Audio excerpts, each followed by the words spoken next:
बम्बई के रिहायशी इलाके से एक टैक्सी रात के अंधेरे में मशहूर रेड लाइट एरिया कमाठीपुरा की तरफ निकलती है। टैक्सी में एक अधेड़ महिला के साथ एक 16 साल की नाबालिग लड़की बैठी हुई थी। वो टैक्सी एक बड़ी सी कोठी के सामने रुकी और वो अधेड़ महिला उस लड़की को जबरन खींचते हुए अंदर ले गई। जिसे वो अपनी मौसी समझ रही थी, वास्तव में वो उस कोठे की मालकिन थी। उस वक्त उसे पता चला कि उसके साथ बहुत बड़ा धोखा हुआ है। उसके ही पति ने उसे महज 500 रुपये के लिए कोठे पर बेच दिया था, जिसके लिए वो अपनों को छोड़कर सपनों की नगरी बंबई बड़ी उम्मीदों से आई थी। ये तो बस अभी शुरुआत थी, इसके आगे की दास्तां तो सबको रुला देगी। खैर, अब कहानी को शुरू से शुरू करना ही बेहतर रहेगा। मैं जानता हूं आपके जेहन में कई सारे सवाल उठ रहे होंगे। वो 16 साल की लड़की कोई और नहीं बल्कि गुजरात में जन्मी एक बड़े ही रसूख परिवार की लड़की थी, जिसका पूरा नाम गंगा हरजीवन दास काठियावाड़ी था। बचपन से ही बॉलीवुड बेहद पसंद था। फिल्में देखना, गाने गाना और खुद को पर्दे पर देखने की चाह रखना, यही सब कारण थे कि गंगा का मन पढ़ाई में नहीं लगा। घर वालों का कहना था कि वो अपनी बेटी को एक बड़ा अफसर बनाएंगे, पर वो कहते हैं ना, जब दिमाग पर दिल हावी हो जाए तो इंसान बागी हो जाता है। और गंगा के बागी होने की वजह सिर्फ फिल्में या फिर फिल्मों के लिए प्यार ही नहीं था। इसकी असली वजह था एक शख्स, रमणीक। रमणीक थोड़े टाइम पहले ही इनके यहाँ काम करने आया था, मगर इससे पहले वो कुछ वक्त बंबई में रह चुका था। जैसे ही ये बात गंगा को पता चली, उसे लगा कि मुंबई जाने का रास्ता मिल गया। दोनों में बंबई और फिल्मों को लेकर ढेरों बातें हुआ करती। धीरे धीरे दोनों की बातें बढ़ी और दोस्ती कब प्यार में बदल गया पता ही नहीं चला। खैर, इस रिश्ते को घर वाले मंजूर नहीं करते, इसलिए दोनों ने भागकर शादी करने का फैसला कर लिया। मंदिर में शादी हुई और कुछ कपड़ों के साथ मां के कुछ गहने उठाकर 16 साल की गंगा रमणीक के साथ भाग गई। रमणीक गंगा को बंबई लेकर आया था, गंगा के सपनों का शहर, जिसे उसने आज से पहले सिर्फ पर्दे पर ही देखा था। खैर, होना क्या था, दोनों कुछ दिन तक साथ रहे, जब तक कि पैसे पूरे पड़ रहे थे। फिर दिक्कतें शुरू होने लगी।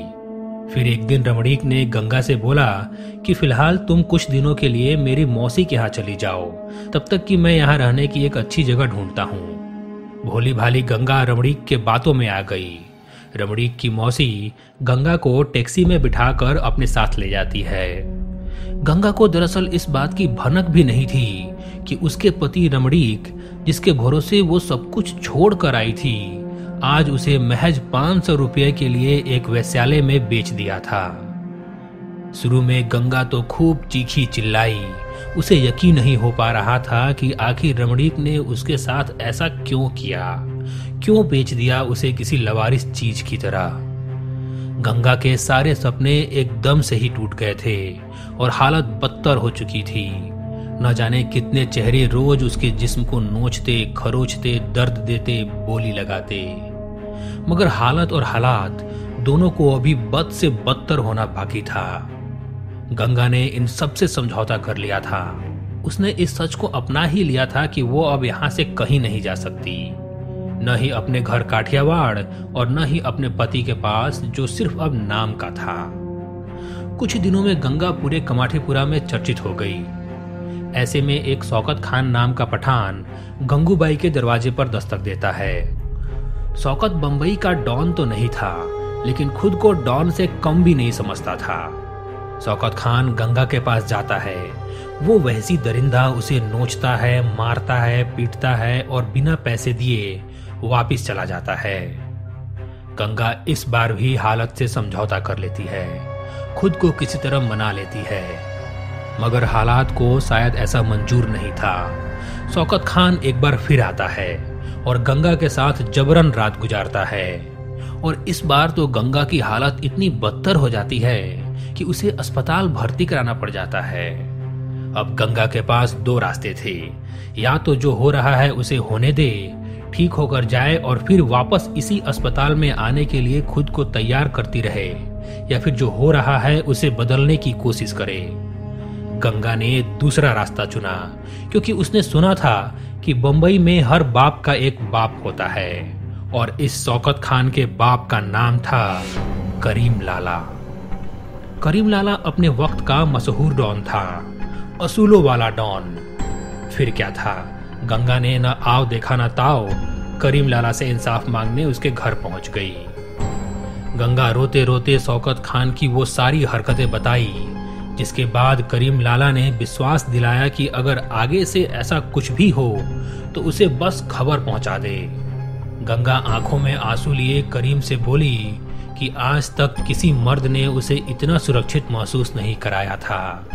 आज तक जो भी आया या तो उसने मुझे बेचा है या फिर मुझे खरीदा है। वो ये कहते हुए अपने कपड़े से एक धागा निकालकर करीम के कलाई पर बांध देती है। एक हफ्ता निकला, दूसरा हफ्ता निकला, मगर तीसरे हफ्ते शौकत फिर आ धमका। उधर करीम लाला गुस्से से आग बबूला होकर खुद गंगा के कोठे पर आ गया। उसने शौकत खान को मारते मारते अधमरा कर दिया और गरजते हुए बोला कि गंगा मेरी राखी बहन है और अगर किसी ने उसकी तरफ आंख उठाकर देखा भी तो शौकत से भी बुरा हाल करूंगा। फिर होना क्या था, लोग जितना करीम लाला से डरते थे उतना ही गंगा से भी डरने लगे। गंगा की अब धाक जमने लगी थी। गंगा अब कोठेवाली से गंगूबाई काठियावाड़ी बन चुकी थी। धीरे धीरे कमाठीपुरा की पूरी कमान उसके हाथों में आ गई थी। फिर इसके बाद गंगूबाई ने रेड लाइट एरिया में रहने वाली लड़कियों के लिए बहुत सारे काम किए। उसका एक असूल था कि वो किसी भी लड़की को जबरदस्ती कोठे पर नहीं रखती थी। मुंबई के आजाद मैदान में गंगूबाई के भाषण ने पूरी भीड़ को थर्रा दिया था। इसमें उन्होंने कहा था कि कमाठीपुरा की औरतें ना हो तो बंबई की सड़कें औरतों के लिए असुरक्षित हो जाएगी। मर्दों का वहसीपना तो ये वेश्याएं झेल लेती है जिनको लोग नीची नजर से देखते हैं। गंगूबाई ने कहा था कि मैं इन लड़कियों की माँ हूं माँ। हालांकि उनके जीवन से जुड़ा एक मशहूर किस्सा ये भी है कि उन्होंने उस वक्त के प्रधानमंत्री जवाहरलाल नेहरू की एक मीटिंग के दौरान बोलती बंद कर दी थी। दरअसल हुआ कुछ यूं था कि 1960 के दशक में कमाठीपुरा में Saint Anthony girls high school शुरू हुआ। इसी के साथ आवाज उठने लगी कि वेश्यालय को बंद किया जाना चाहिए। गंगूबाई इसके खिलाफ थी। उन्होंने प्रधानमंत्री से मदद मांगी और एक मीटिंग फिक्स की। इस मुलाकात में गंगूबाई की सहजता और स्पष्ट विचारों ने नेहरू को हैरान कर दिए। नेहरू ने उनसे सवाल किया कि वो इस धंधे में क्यों आई जबकि उन्हें अच्छी नौकरी और एक अच्छा पति मिल सकता था। ऐसा कहा जाता है कि गंगूबाई ने उसी मुलाकात में तुरंत नेहरू के सामने प्रस्ताव रखा। उन्होंने नेहरू से कहा कि अगर वो उन्हें अपनी पत्नी के रूप में स्वीकार करने के लिए तैयार हैं तो वो ये धंधा हमेशा के लिए छोड़ देंगी। इस बात से नेहरू स्तब्ध रह गए थे। उन्होंने गंगूबाई के बयान से असहमति जताई। तब गंगूबाई ने कहा, प्रधानमंत्री जी नाराज मत होइए, मैं सिर्फ अपनी बात साबित करना चाहती थी।